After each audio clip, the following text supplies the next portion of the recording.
দুই জায়গায় কখনো রাগ করবেন না, না হলে আপনার রিজিকের বরকত কমে যাবে। রাগ তো করবেনই না, মন খারাপও মনের মধ্যে কখনো নিয়ে আসবেন না। এটা খুব মারাত্মক একটা বিষয়। আমরা অনেক সময় এই জিনিসগুলোতে রাগ করি, মন খারাপ করে থাকি, যার কারণে অনেক সময় আল্লাহ নারাজ হয়ে যেতে পারে এটার বিষয়ে। তার মধ্যে এক নাম্বার হচ্ছে, আপনার ঘরের মধ্যে যদি কখনো মেহমান চলে আসে, আপনি আইডিয়াও ছিল না যে মেহমানটা এখন আসবে, হুট করে মেহমান চলে আসছে, আপনি এটা নিয়ে মন খারাপ করিয়েন না, রাগ করিয়েন না। মনে রাখবেন এটা আল্লাহ রাব্বুল আলামিন হয়তো আল্লাহ আপনাকে পাঠিয়েছেন আপনার কাছে।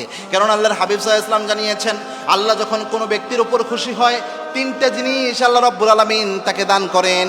তার মধ্যে একটা হচ্ছে ওই ব্যক্তির ঘরের মধ্যে আল্লাহ মেহমান পাঠায়। অর্থাৎ আল্লাহ রাব্বুল আলামিন যে ব্যক্তির উপর সন্তুষ্ট হয়ে যায়, ওই ব্যক্তির ঘরের মধ্যে আল্লাহ মেহমান পাঠানোর ব্যবস্থা করে দেয়। সুবহানাল্লাহ। আর মেহমান কিন্তু রিজিক নিয়ে আসে, সে তার রিজিক নিয়েই আসে। মেহমান খাওয়ালে আল্লাহ আপনার রিজিক আরও বাড়িয়ে দেবেন ইনশাআল্লাহ। এই জন্য মেহমান আসলে কখনো বিরক্ত বা রাগ করবেন না। দুই নাম্বার হচ্ছে, আল্লাহ যদি আপনাকে কন্যা সন্তান দান করে, অনেকের রয়েছে দুইটা কন্যা সন্তান হয়ে গেছে, আবার সন্তান নিয়েছেন, আবারও আল্লাহ কন্যা সন্তান দিয়েছে, কখনো মন খারাপ করবেন না। কন্যা সন্তান হচ্ছে রহমত, বরকত। এই কন্যা সন্তানের ব্যাপারে আল্লাহ হাবিব ইসলাম চমৎকার কথা বলেছেন। এবং আল্লাহর হাবিব এটাও বলেছেন, আল্লাহ কোনো বান্দার উপর সন্তুষ্ট, এটা বোঝা যায় হচ্ছে ওই ব্যক্তিকে যদি আল্লাহ কন্যা সন্তান দান করেন, বুঝতে হবে ওই ব্যক্তির কোনো না কোনো কাজে আল্লাহ সন্তুষ্ট হয়ে কন্যা সন্তান দিয়েছেন। কেননা কন্যা সন্তানের ব্যাপারে আল্লাহর হাবিব বলেছেন, কাউকে আল্লাহ একটা কন্যা সন্তান দিল, ওই ব্যক্তি যদি ওই সন্তানকে সুন্দরভাবে লালন পালন করে, ওই ব্যক্তি আল্লাহর জান্নাতে প্রবেশ করবে।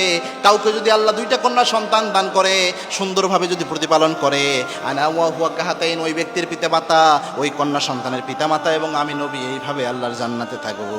সুবহানাল্লাহ। এই জন্য কন্যা সন্তান হলেও কখনো মন খারাপ করবেন না। আল্লাহ আমাদের এটা বোঝার তৌফিক দান করুন। আল্লাহুম্মা আমিন।